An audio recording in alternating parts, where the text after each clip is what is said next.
नमस्कार. मी दीपाली पाटील. माझा एक मुद्दा आहे जो मला मांडायचा आहे मराठी भाषेबद्दल.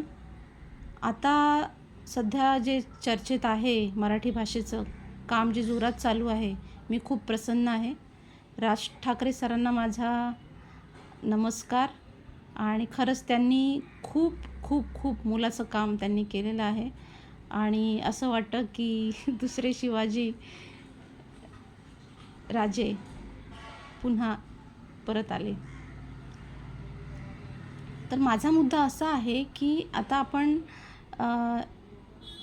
हे बघतोय ना की मराठी भाषेचं की मराठी भाषेमध्ये आपल्याला कसा प्रतिसाद वाढवता येईल. आपली भाषा आपण मराठीमध्ये बोलायला हवी. आणि आता शिक्षणाचं पण मराठीमध्ये झालं पाहिजे.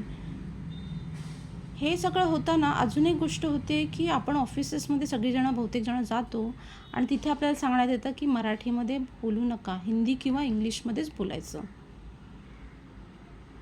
आणि आपण हतबल होतो. आपण काय करू नाही शकत. आपल्याला हिंदीत किंवा इंग्लिशमध्येच बोलायला लागतं. दिवसभर आपण जे ऑफिसमध्ये असतो, किती टाईम आपण ऑफिसमध्ये असतो, तेवढा टाईम आपण हिंदी किंवा इंग्लिशमध्ये बोलतो. का? तर विचारलं तर उत्तर हे मिळतं की मराठी लोक कमी आहेत, त्यांना येत नाही मराठी, तर तुम्ही इंग्लिश आणि हिंदीमध्ये बोला. हिंदी राष्ट्रभाषा आहे. आणि मला हे आत्ता कळलं, हिंदी राष्ट्रभाषा नाही आहे. आणि नसेल तर मराठी झाली तर खूपच छान. पण माझा मुद्दा असा आहे की आपण आपल्या मुलांना मराठी शिकवायचं आणि नंतर हीच मुलं जेव्हा नोकरीला जातील तेव्हा तिथे जाऊन ते इंग्लिश आणि हिंदीमध्ये बोलतील. माझा अनुभव असं सांगतो आहे की जिथे आता कामाला आपण जातो, नोकरीला जातो, तिथे बहुतेक जणं जे ओनर असतात, म्हणजे जे मालक असतात, तिथले डायरेक्टर असतात, ते लोक कदाचित मराठी महाराष्ट्रीयन नसतील. त्याच्यामुळे ते लोक असं ठरवतात की नाही, मॅनेजमेंटवाले, की सगळ्यांनी हिंदी आणि इंग्लिशमध्येच बोलायचं. पण का असं करायचं? जेव्हा मला असं बोललं गेलं की मराठीत बोलायचं नाही, त्यावेळी असा प्रश्न आला की का मराठीत बोलायचं नाही? मी कधी तुम्हाला बोलली की तुम्ही हिंदी किंवा इंग्लिशमध्ये बोलू नका म्हणून? अशी सक्ती का? पण आपण काय करू नाही शकत. आपल्याला काम करायचं आहे, आपल्याला घर परिवार सांभाळायचं आहे, तर आपण काय बोलू नाही शकत.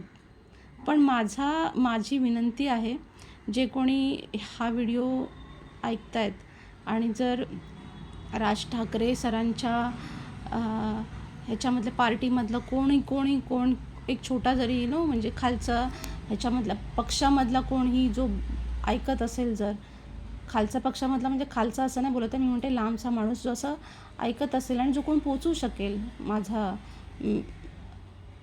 हा मुद्दा, त्यांनी प्लीज ह्याच्यामध्ये बघा. कारण की असं हे होतं आहे आणि ह्याला विचारलं कोणाला तर कोण बोलेल, पण पुढे नाही येणार बोलायला. तर माझी विनंती आहे की हा मुद्द्यावर पण लक्ष घाला.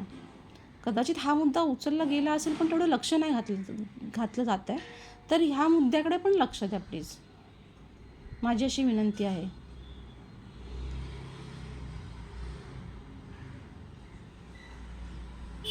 जय महाराष्ट्र.